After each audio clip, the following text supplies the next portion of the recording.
Welcome everybody to a brand new episode of the Evil Safety Dudes. As usual, we got a super special podcast for you today with another awesome guest host. I have today on the show the Executive Director of National Pete, Mr. Kirk Laflin. How you doing today, sir? Very good, sir. Man, and you are not in the IBC podcast for it. Where are you today? National Peak headquarters is located in South Portland, Maine. Wow. A little frigid today. Well, I don't know who would win Sioux City, Iowa, where we're at. It's pretty terrible weather. What do you guys got going on for temps today there in Maine? Single digits. Ooh, okay, I guess you win. All right. Our Decembers aren't actually that bad, but our Januaries and Februaries are not for the faint-hearted. We get 30 below with wind chill, which is terrible for me growing up in the desert of Southern California. Still not used to it. Are you close to the ocean? Yes.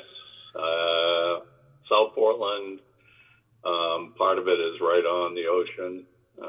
We're located probably half a mile from the ocean. Wow. So that might play on the weather some there at all, Oh, yeah. It is either warm or cold during the winter time. So. Nothing in between. Well, I'm excited to talk about these two organizations that you're a part of, National Pete and CCHES. I've been involved with them since 2009 myself, and they've really helped me out in my career and the knowledge and training that I have received from them. I've been able to, train thousands of people over the years. And so, this topic today is near and dear to my heart, but a lot of people don't know about National Pete or CCHES if you're a health and safety trainer, if you're an environmental trainer. And that's kind of the bulk of our listeners, Kurt, is people who do environmental health and safety for a living.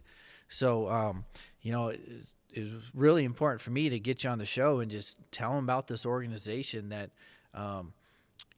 they could join and become a part of. I don't mind training all of them. I love training, but like with the CCHES, with the greatest training, that you guys do in June and the different things like that. Like, I think all these people who need that should partake because they're paying a lot of money to bring in outside instructors to do this.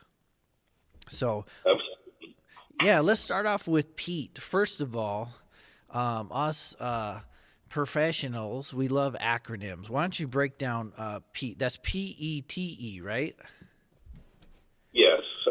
It stands for National Partnership for Environmental Technology Education. Nice. We are a national nonprofit organization. Do you get a lot of jokes on "for Pete's sake"? Does that happen or no? Oh yeah, a lot. Oh man, I thought I was the first one to come up with that. For Pete's sake, everybody. There you go. All right, for Pete's sake. All right, cool. So, environmental technology. What's that? I mean, Well, Pete was started. It's a national nonprofit. Our primary focus is working with community and technical, tribal, and territory colleges and other nonprofit organizations to provide faculty or instructor development in the area of EHS. And as I mentioned, it's nation. We're national, including all the trusts and territories, and we've been in existence for close to 30 years. Whoa. We primarily work with the federal agencies and bringing various environmental health and safety criteria and missions to make sure that the faculty are up to date and trainers in the area of environmental health and safety.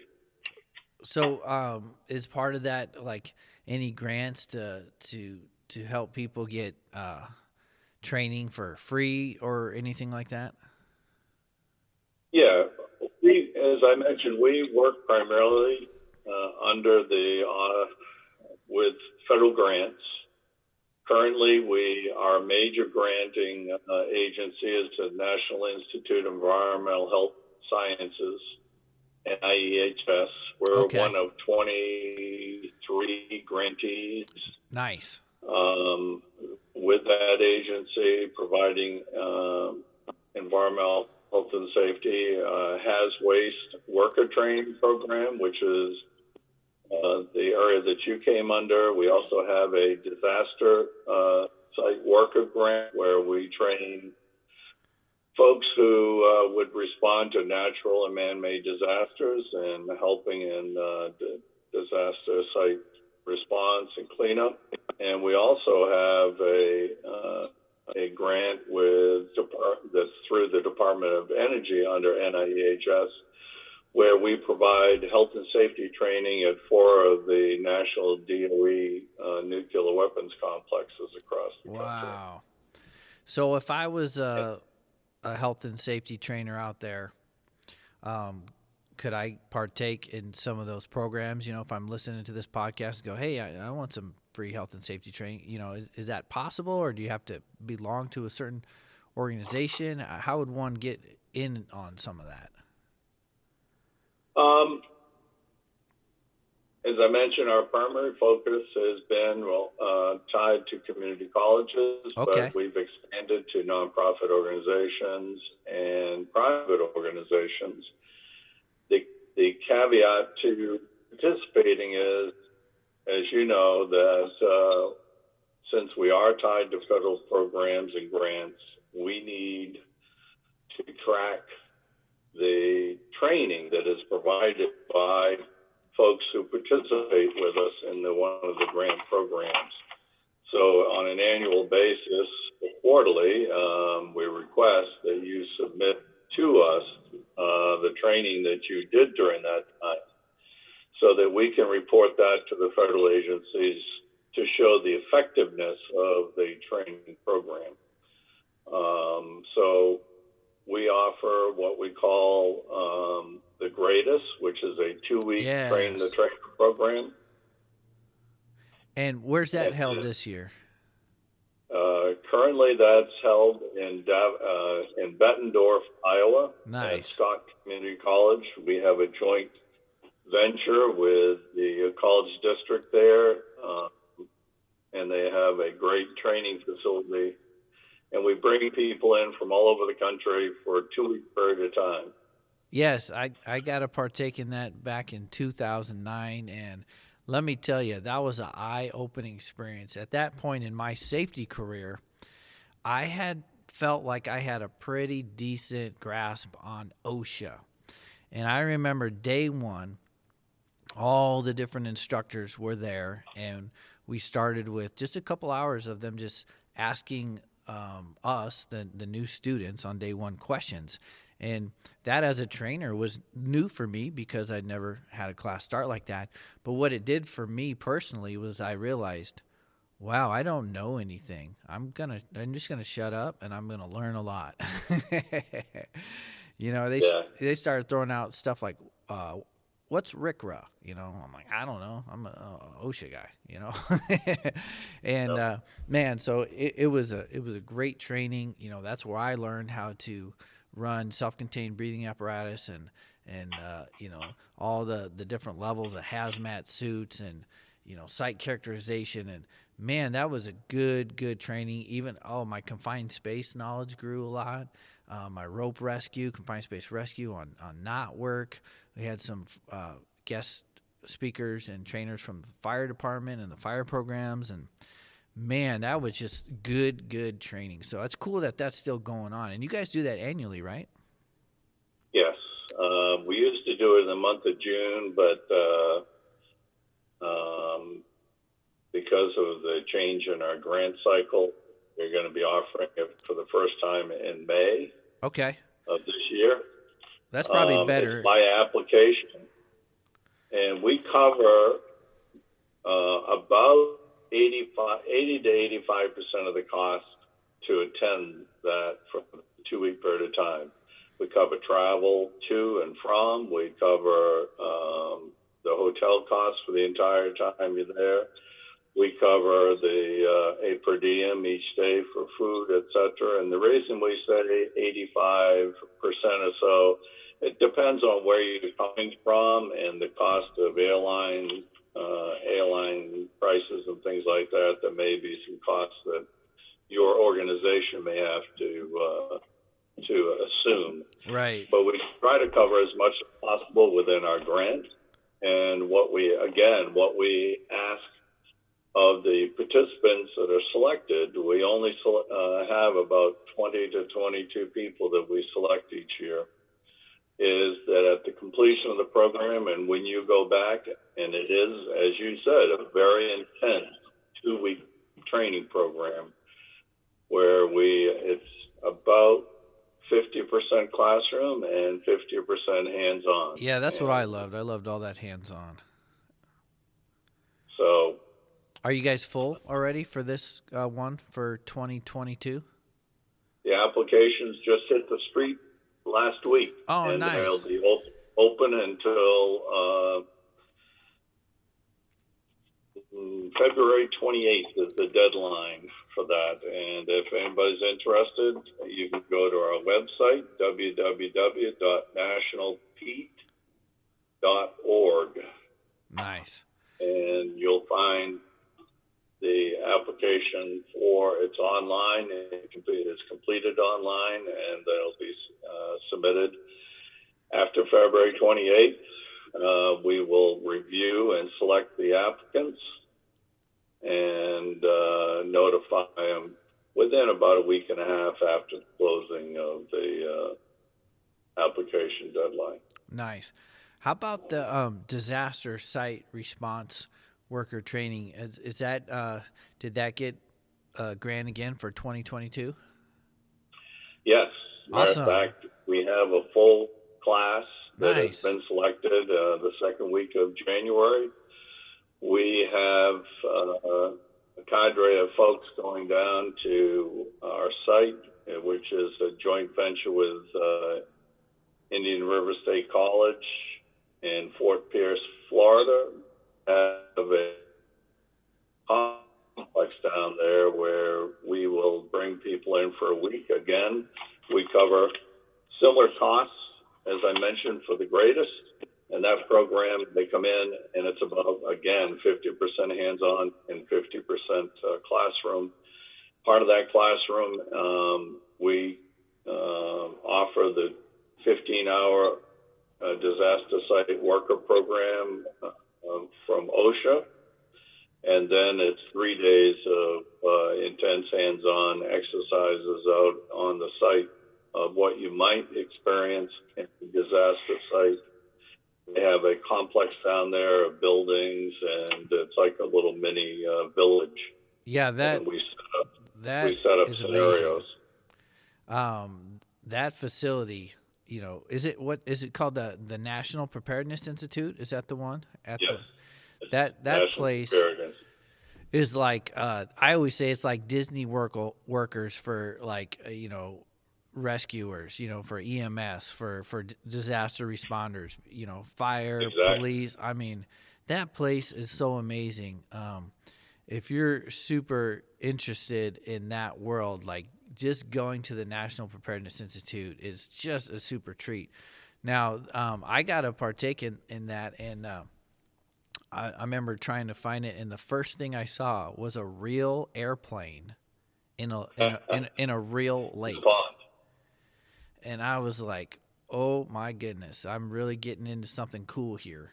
If it's that level where you could practice underwater rescue, like in a real plane, in a real lake. Yes. And then also being from Iowa, getting to go to Florida in January, that was just a treat by itself. Yeah, it's tough duty, but Somebody's got to. We drove because I took my family with me, and it's not as expensive, to travel as as far as the airline, when you got 5. But I remember driving from Iowa in the winter and watching the temp raise further I got away from Iowa and the closer I got to Oh, Florida. yeah, Yeah, it was pretty cool. And I imagine it's pretty similar coming from Maine to there as well. absolutely. Yeah. And the idea of this program is to provide the basic skills necessary for people to respond locally.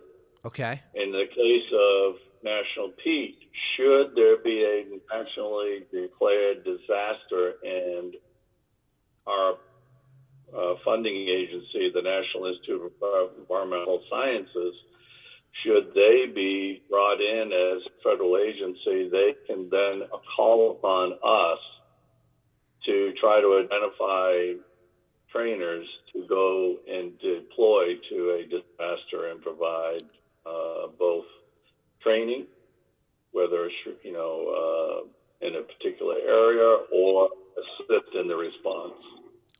And that was a big eye opener for me. I was coming from occupational health and safety, so I'm used to training a worker on a respirator for silica or, for a chemical. I'm used to training a construction worker, on the different hazards they're facing. But then to go into this, disaster site world, it was completely different. You got down power lines, you got generators backfeeding the lines, you got the worst sludge mixed with feces and gasoline and mud, and you have really dangerous structural collapses, and you may have, deceased victims. And it just really opened my eyes to, man, there's a lot more out there to, health and safety training than manufacturing and construction site. There's these people who do this for a living too, and they need a ton of hazard, recognition and high level personal protective equipment trainings. It was a big eye opener to go through that program and just dealing with snakes, Yeah, I mean that's real life. Yeah, and the animals left behind who are terrified. And, a lot of the instructors are so good that you guys have, and they actually have a lot of real world experience and showing the pictures and sharing the lessons learned from like Katrina and different things like that. It really hit it all home because everybody heard of those. But then to talk to people who actually deployed. And, this is what we had to train these responders on because of this specific circumstance with this specific disaster in this specific part of the world. It's not like you could just pull out a PowerPoint. It's like this. It's so the disasters are all unique. If it be a tornado or a hurricane or a flood, and then where it is, what time of year. So yeah, I learned a lot from that. Anything on this Kentucky disaster? I know we have a gentleman coming on the next episode. He was 1.5 miles away from it. Wow. His house is fine. He had a couple branches that got knocked off his tree, but 1.5 miles later, like he left his house and started pulling people out of rubble and, helping out. He's a trained EHS guy. Yeah. But that was a pretty big deal, wasn't it? You guys have any involvement in that? Absolutely. We haven't been called up by NIEHS because, as you know, when a disaster is declared, the governor basically has the lead until he requests federal assistance, and then the different agencies are called upon. But our partners with the Colorado Baptist Relief are getting ready to deploy there, and we will be assisting them. Nice. And we may be reaching out to some folks that to see if they would be interested in responding. A lot of it will be the second phase, which is the cleanup aspect of it after they've gone through and done the search and rescue and determined all of that. Right. And that is a pretty awesome organization in and of itself. And I remember when I was at the disaster site worker training, I was in class with one of the gentlemen from that organization. And yeah, he's the director. Yeah, and so it was just cool meeting him and listening what they do and how they deploy. And obviously they needed the training that you guys were providing because that's what they're doing. And you don't want to just get a person with a good heart and send them into a neighborhood devastated by a tornado and have them step on a nail, get some chemical absorbed through their body, and have a structure collapse on them. I mean, there is definite training that needs to take place. So it's really cool that you guys are doing it, and there's other organizations out there that are responding. We will also be releasing after the first year, and our sort of request of interest for the people that have attended the disaster site worker program, if they want to deploy for a week with the Colorado Baptist during one of their cleanup activities. Because that's one of the situations where several of the people who have been through our training haven't had the opportunity to actually deploy. Right. So we're going to provide that opportunity, cover some of the travel costs and all that for people who would be interested in that experience for a week and actually deploy. Yeah, that's really awesome. And, I really can't imagine it. I don't want to say I could imagine what those folks are going through because I can't. But, to see volunteers come to help put lives back together and find valuables and find a photo album of the great grandma, and just help put lives back together and salvage what is salvageable. I mean, just to see those folks show up, I imagine that's got to do some hearts good and provide some relief and let Absolutely. let people go get some rest that have already been doing it, when some fresh folks come in. It's a really special thing, and it's not, I'm not trying to degrade serving at a soup kitchen at all, because that's a powerful work too. But it's a bit more than that, because you're taking on some risk yourself, because you're literally going into a disaster area. There's not good roads. There's buildings torn apart. There's sharps everywhere. There's sheet metal, and so the training that you guys are providing, so people who have those heavy hearts who want to help, can go do it and still go home to their family safe, because Absolutely. they didn't respond and get injured while just trying to help people. And while on-site deploying, they can provide some localized training for those people that are going in and trying to resurrect their homes or whatever. And in many cases, we bring along some safety supplies to provide them. Like, a lot of them don't have face masks or respirators. Right. They don't have gloves or any of that. So we'll bring that material along to provide. That's really cool, and that's actually, like a force multiplier. Not only could someone have the skills to help out without getting hurt, but then they'll also have the skills to be able to teach people while they're there how to respond without getting hurt. And now we could have, that's a really, really cool advantage that these programs offer. And so, these two institutes are our way of providing the increased trained workforce for disaster site, for hazardous waste worker program, etc. And again, what we ask of anybody that attends these is that they then, when they go back, report back to us what kind of training they did, how long of that training, where, and that's the way that we can track and be able to justify the funding that is provided for these programs. As I said, we cover about 85% of the cost. And the people who attend our greatest training, as you know, you are required to come back for refresher training. And we cover about 85% or 75% of the cost of that for you to come back to an instructor conference, which we used to cover and do 3 of them face to face. This year we're going to be doing just one. It will be in March in Greenville, South Carolina. Nice. In which we'll again bring people in so you can get some refresher training, and that's usually 3 days worth of training that we provide at no cost to the members. I've been doing those refreshers, and I always like the locations. I got to go down to Junction City, Kansas one year for a refresher for Barton with those Yep. folks down there, and such a great group of guys and gals down there. That was an awesome experience. Yeah, one of the things we try to do is rotate the conferences to different members.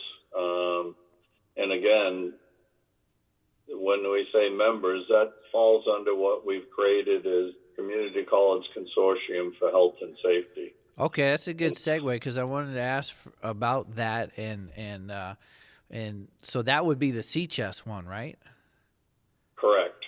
And so, And that is the subgroup that has been created or was created to sort of provide the tracking and the membership function of the training that we do under the NIEHS grant. So, a lot of colleges involved in that. When I've gone to those courses, sitting in that room with all of these instructors who teach for all these colleges was really, really cool. And the networking was great. I did receive a lot of great training material from CHS themselves. One thing that was also cool was I'm sitting next to this guy who teaches at a university, and we're just, talking on break, and I'm talking about a class I'm trying to find a PowerPoint for, and he's like, "Oh, I got one. You got a flash drive?" That networking to absolutely. meet these other environmental health and safety trainers from around the country was so valuable to me. And I remember leaving just with so much I was just so geeked, as a safety, health, environmental trainer, nerd. I'm just like, man, I got this PowerPoint, and man, I got this video, and it was a great experience all the way around to go to those. Yeah, as you know, you become part of the family, this Right. CHST family. When attending the greatest, one of the things we do at the end of it is we provide you with a whole host of training materials that you can go back and customize for the training that you want to do, and hazardous waste worker training, some of the OSHA sides of the house training. Right. And the other thing is that if there's something, like you said, that you go back and you don't have, but you can send out through the network Yes. a request, and chances are within 24, 48 hours, you probably got people responding saying they've got it, they're more than willing to share it with you. And I've been on both sides of that, which was great. I've been in need and sent an email out to like Patty, and then she sent an email out to everybody else. Said, "Yeah, we have somebody looking for this curriculum or that curriculum." And yeah, sure enough, somebody I don't even know who's part of the program in the organization, maybe 5 states away. "Oh, I got one," and they send it. And then I've been on the other end where I've seen those emails come through. Anybody got this or that? And I'm like, I do, and so I'm able to help out. And that camaraderie and that networking is special because I don't know if non-safety environmental health people realize it, but it's a pretty small group of tradesmen, tradeswomen. Like, there's a lot of plumbers, there's a lot of welders in the world, there's a lot of painters in the world, but environmental health and safety people, it's not like there's millions of us across the U.S. Right. and as you mentioned, the college network, one of the things that we have with colleges that are participating are both those that teach in credit programs such as environmental technology, environmental health and safety, environmental toxicology, etc., so that they can go back and provide training and certifications for their students in the credit programs upon graduation. We also have those faculty members who are coming in that are teaching in the continuing education division, so they're training for business and industry. So that is the mix that we have with the colleges and universities that participate. So we're not only providing training to existing workers in health and safety, but trying to prepare students graduating from colleges so that when they leave, they have some additional credentials and hands-on experience so they can enter the workforce prepared. Yeah, and I think it's a great trade to go into, and I've got to be involved in some of these grant-funded courses that I was the only non-military person in the class too. So I know you guys help out a lot of transitioning military people as well. Can you talk about that? Sure. One of the areas that we have with the grant is we provide 80 hours worth of OSHA credentialing, the 40-hour ASWAP, we provide the OSHA 10 and 30 for transitioning soldiers and their family members. Oh, nice. Right now, it was traditionally held in person at 6 military bases in the Midwest. Now, because of COVID, we've converted most of that over to Zoom classes, and it's held in conjunction with Barton Community College in Kansas and their military training arena. And so we offer that training to any potential soldier that is going to be leaving the military within the 6 months to a year. And that idea is that we're giving those folks the civilian credentials. Right. They may already have the military credentials, but that doesn't always translate into the civilian credentials. So this training will provide that to those military folks and their family members upon exiting, and give them hopefully a leg up on employment opportunities. For sure. And so yeah, it was really cool to be in some of those, and you got to do student introductions day one, and the guy I got to introduce, he's like an Apache helicopter pilot, and yeah, it was really cool, and I learned a lot about safety in the military from chatting with some of them folks, because it's a really kind of smooth transition for them, because especially like in the Air Force and for pilots, there's already a track on safety, and there's so much safety in what they do. They're doing so much high hazard things as well, mines and missiles and flying. So it's like a duck to water, Yes. And so we're pleased that NIHS is supporting that through funding. It's done at no cost to the military members. And so they end up getting the OSHA credentials upon leaving, along with the 40-hour HAZWOP, if that's what they want. And now, since COVID, we basically have a training topics that they can choose over the course of the year, so they can combine over time and walk away with a pretty good portfolio of training. Yeah, it's been great to be a part of that as well, and talking to some of these transitioning soldiers, they've all had their 22, 24 years in, and they're looking at safety and looking at these jobs, and the classes that they're getting through these grants. Some of them are resulting in credentials, a specialist in safety and health, or a compliance health and safety officer, some of these credentials through like national safety councils and things like that. So to see these folks getting these, we call it alphabet soup, to be able to hit the civilian job market with alphabet soup behind their name and all this training and knowledge and know-how.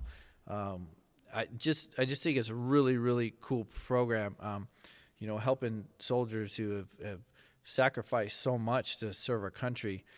to assist them to come back into the civilian population to get a good job, to be able to still make an impact on people and still be able to pay their mortgage and support their family. It's a really cool program. Yeah, it is, and it's unique in the respect that we have been able to open up to the military families, so spouse, That is or cool. even kids, their children, if they happen to be 18 or older, can attend the training and again give the whole family an edge up if that's the area that they want to get into. You were talking about Barton Community College in Kansas, and I remember the refresher I went to there, and part of what we got to do for our refresher was train some soldiers, and Yes. that was a very unique experience. I talk about that to this day when I'm training people to become an instructor, when I'm doing a train the trainer program, and I always tell them like experiences as a trainer, and that experience will always be there. It was so unique, and I might upset all of my other clients, but these soldiers were the best students that I've ever had in my life, and they were sitting there attentive, hands folded on top of their desk, paying attention. When I would ask a question, almost everybody's hands would go up. The participation, the focus, the attention. I was like, where am I? I must be on some alien planet. What alien took over these humans and is acting this way? Because coming from training manufacturer workers, construction workers, things like that, I'm used to everybody hating safety training, mad they're there, falling asleep, playing with their phone, upset that the routine has been disrupted. I was very used to that, putting on the song and dance to gain attention, and then here I come to these soldiers, and they're just giving me attention. It was just an amazing experience. It was so cool. Yeah. And I remember doing a dress out drill, and we were going to do some dress out in some SCBAs and level A, and I was being a nurse. I always got put on medical surveillance, so I'm doing blood pressures and stuff and checking vitals, making sure everybody's fit to go in these suits. And I did have one soldier with a pretty high blood pressure, and it was such a weird experience because I'm like, you should probably sit this one out, man. And he was upset because he wanted to participate. He wanted to do it so bad. He was actually upset he didn't get to. And in the worlds that I do a lot of training in, it's hard to get the volunteer, let alone someone upset that they can't participate. So it was just a really fun, refreshing experience to do that. I also learned about household hazardous waste while I was down there. Coming from they have a nationally recognized program there. Yeah, coming from the sea chest and learning the greatest program and learning about hazardous waste operations and emergency response and these large-scale spills, that's where my mind was. And then here I go to a refresher, and I'm learning about, but we have really hazardous stuff and potential reactive experience in every house as well. And so that was pretty cool, eye-opening experience from that. So just great experiences from being involved in these two organizations throughout the years has really helped me as a trainer and with the curriculum and everything. So tell us about some of these refreshers. You said you're having one in person for the greatest. And then I understand you guys got some stay freshers too, because, with COVID, getting people to do it online. With COVID, like everybody else, we had to kind of, redesign our effort of providing training. So we, along with everybody else, basically instituted Zoom-type programs. And what we did is, since we couldn't do face-to-face training for the last year and a half, 2 years, whatever it is, we created what we call Stay Freshers, which are simply webinars, and we called them Stay Freshers because they were part of our refresher requirements.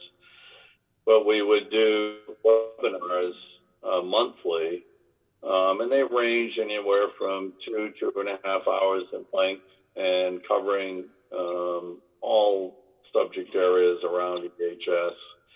And we put those on throughout the year. We also did the unique thing with our greatest. We did 1 week of it by Zoom this past year, and then we had the folks come to a face-to-face in August to do the actual nice. hands-on components. And we did very similar thing for our disaster site worker, and those people are coming back and for 3 days of the training while we're down in Florida at the institute there. So we converted as many of our program efforts. This year, because we've had so many people requesting get back to face-to-face training, that we've decided we're going to launch at least one instructor conference this year, which will be face-to-face. Continuing with the refresher requirements of the stay freshers, but we will do a 1 week. So, as you know, you need certain number of hours, 18 hours worth of training over a period of time to continue to stay involved with us. You can do that by the freshers, or you can do it through the face-to-face conference that will be coming up. So that gives you the option. And those that feel comfortable to come to a 3-day train the trainer can do that in March in Greenville, which is where we were originally going to go when COVID first hit. Okay. We had to cancel that program, so we've decided to try it again. It's really great that you guys There will provide. be information coming out on that conference after the holidays. It's really great that you guys provide those options, because I've got to partake in some of the state freshers, and it was super convenient, just to stay where I am and get refreshed. One of the cool things that I really liked about them was, we're getting refreshed on, hazardous waste operations, emergency response, all of that stuff. But because there's this trainer aspect too, there was a lot of discussion about how do we do this during this pandemic. And I teach for a lot of different organizations, and I have a lot of different instructor refreshers that I get to go to.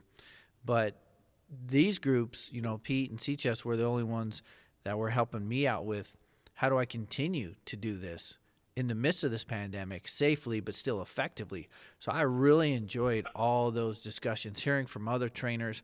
Well, this is how we're handling it. This is how we're still getting this done and getting this training done well, but safely from COVID.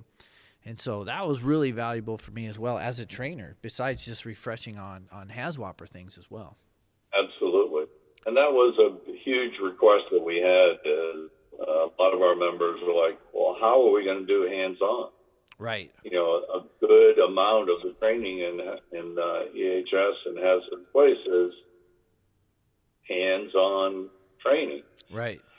So we looked at various options of how you do things. Some of the training that we did with parts of the program for the greatest is we actually sent out a bag full of EHS equipment and supplies to each of the attendees, and then went through the Zoom so they had that physically in their hand. Yeah. For example, the half-face respirator, we sent them the respirator and the cartridges, and they had to go through how to don, doff, and tear down a half-face and put it back together through the Zoom interaction with the instructors. So not always the best, right? But it's better than if they had to do it without that kind of experience. So for sure, or just getting a PowerPoint on it or something. Absolutely. So we experimented with a lot. We've learned also from our network of being one of 23 other members, grantees across the NIEHS spectrum.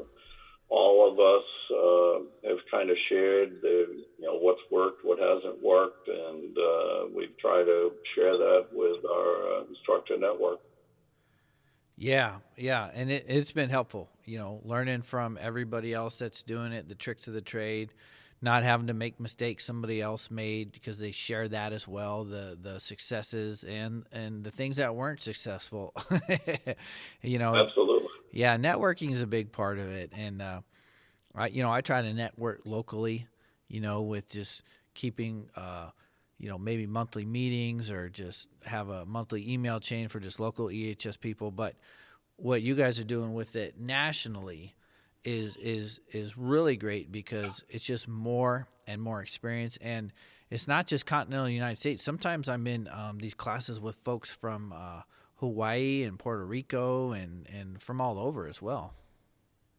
Yeah, as a matter of fact, the 1st of February, fingers crossed, we're going to be conducting a program at Guam Community College in Wow. person.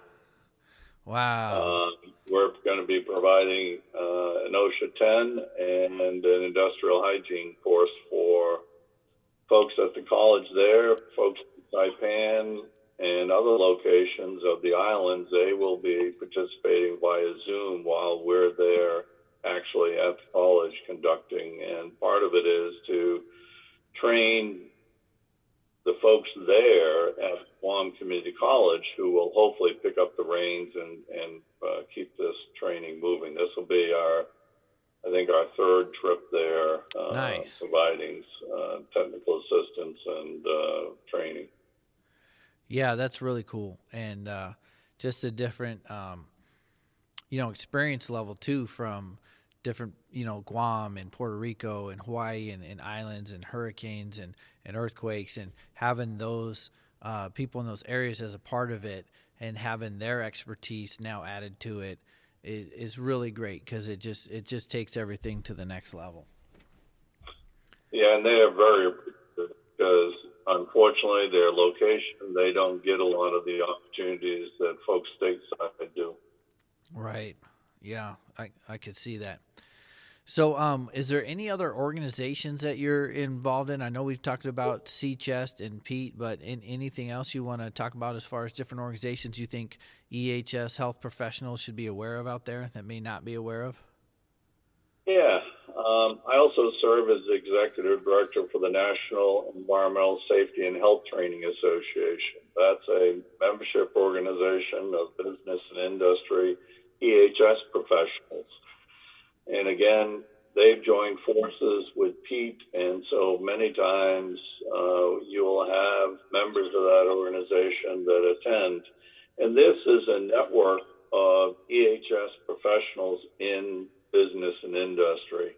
Okay. And so it's a membership organization, and that has been a very good relationship that's been established. And they have a work with certification programs for instructors, et cetera, also.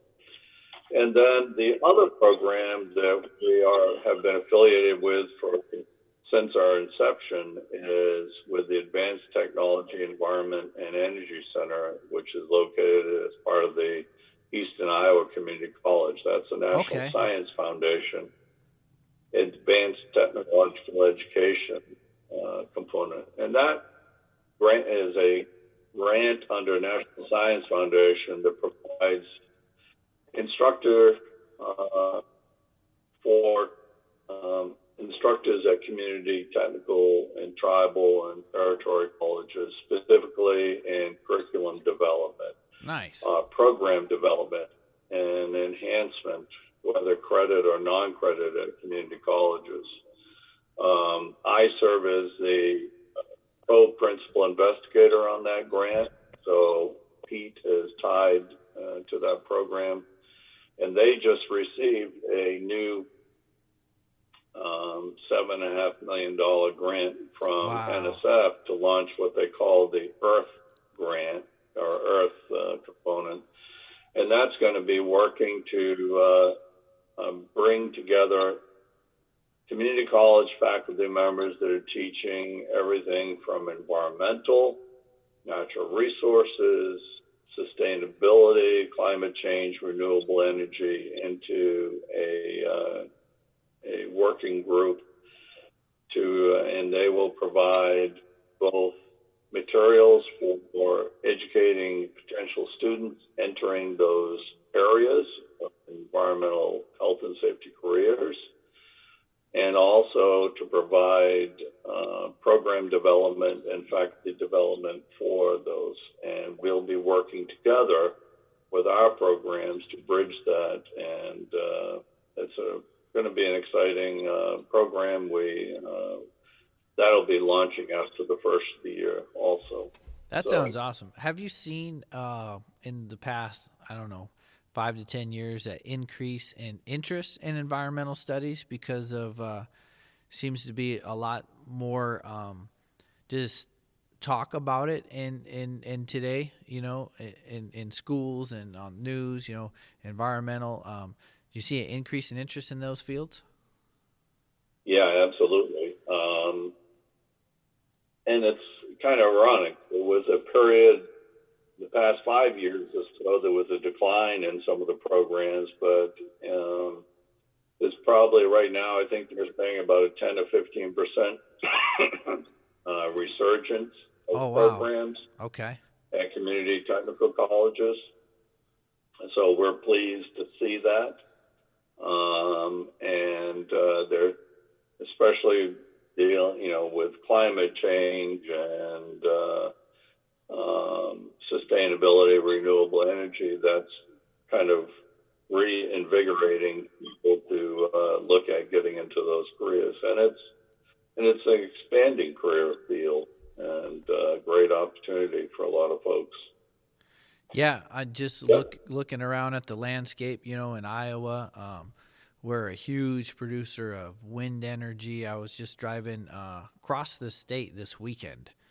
I went from Ottumwa to Sioux City, which is almost all the way across, and driving on 80 at night and just seeing all those red lights blink. I don't know if you've ever had that experience, but it's kind of weird. Yeah, it looks like you're in an alien planet, but the wind energy field in Iowa alone is pretty big. I have friends who they probably shouldn't be, but they're on top of those windmills, installing them and taking pictures from that high up, and they're posting them, and it's a good trade. And then solar is kind of blowing up. It's always kind of been there, but it seems like that is gaining steam, and technology is getting a little more efficient and more affordable. So do these programs you're talking about, is it dealing with that type of stuff like solar and wind energy? Oh yeah, solar and renewable energy are all part of it. I serve on the accreditation committee for the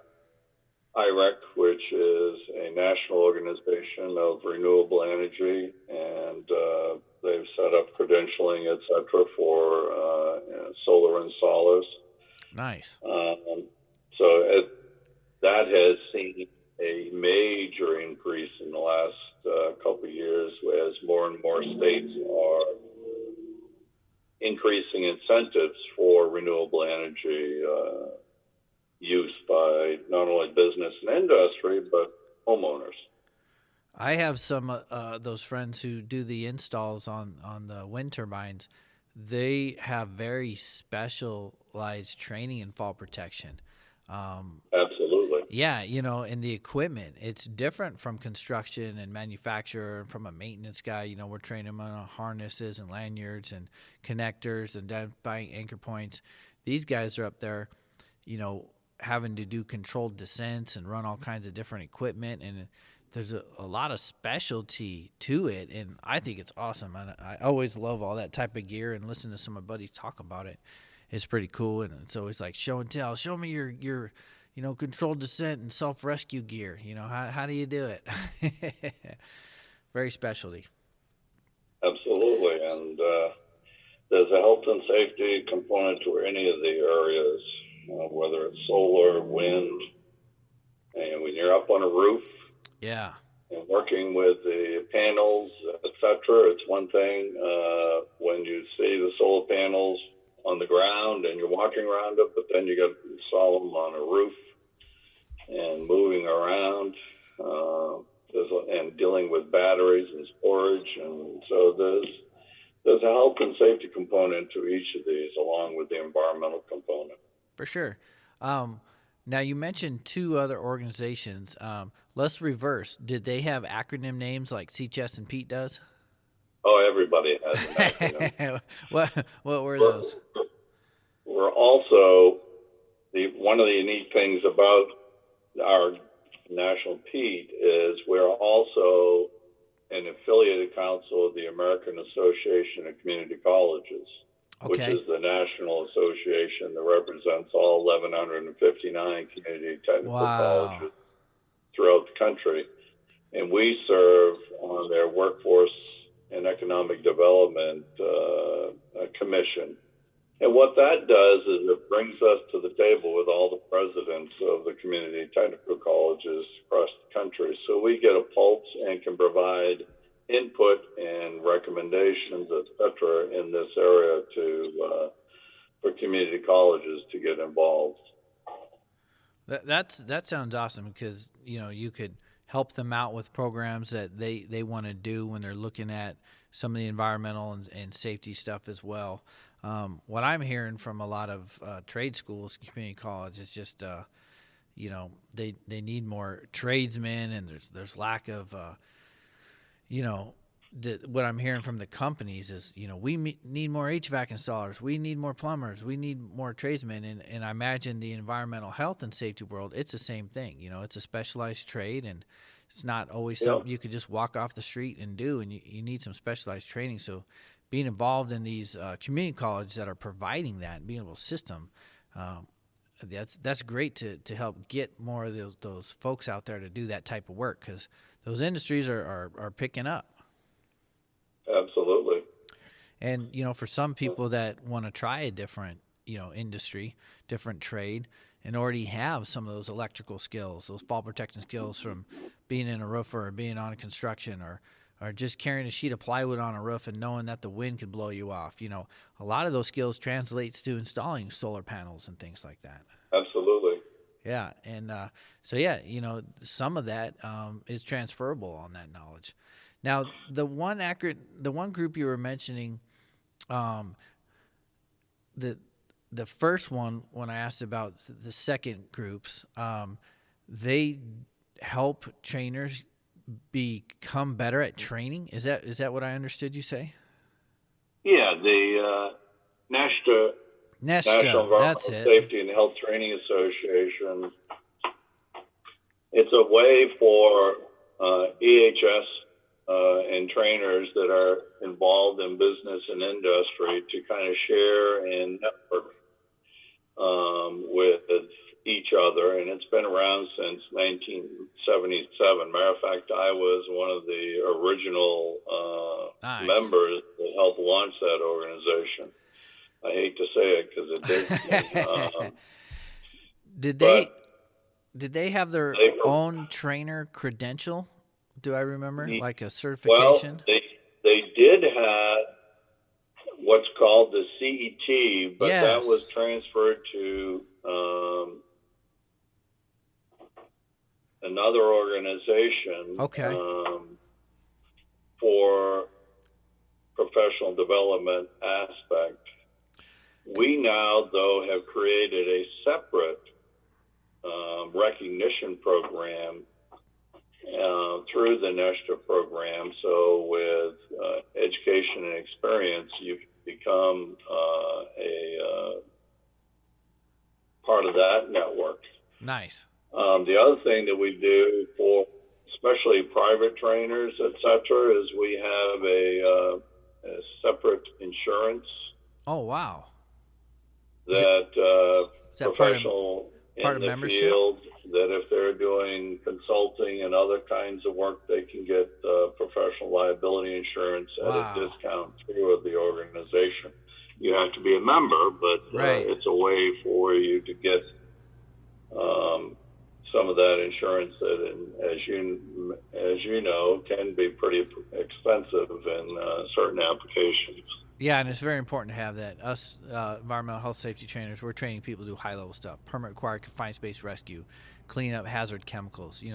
There is some liability there. So yeah, private folks who have their own EHS consulting businesses, LLCs, things like that, I would definitely recommend that they have that type of insurance to help cover them. And being discounted as part of a membership, that's pretty awesome. And we're already out of time, but I want to say that the one thing that I did get to attend some NESHTA training one time, and it was awesome. It was like super detailed training knowledge. I've gone through many train the trainer programs from many organizations, and they were all kind of the same, but what I got from CHES was the most in depth to that time. And when I went to some CHES refreshers and there was some NESHTA stuff, it was like getting deeper. It was like taking me deeper into how to train effectively, and that was a great experience for me as well. Yeah, because one of the things that we've learned is that a lot of people who get into training are great professionally, but they don't really have necessarily the background on how to be good instructors. So the instructional program that NESHTA has developed, the Train the Trainer program for that, is how to design and develop effective training. Yes. Is a program that is a signature of NESHTA.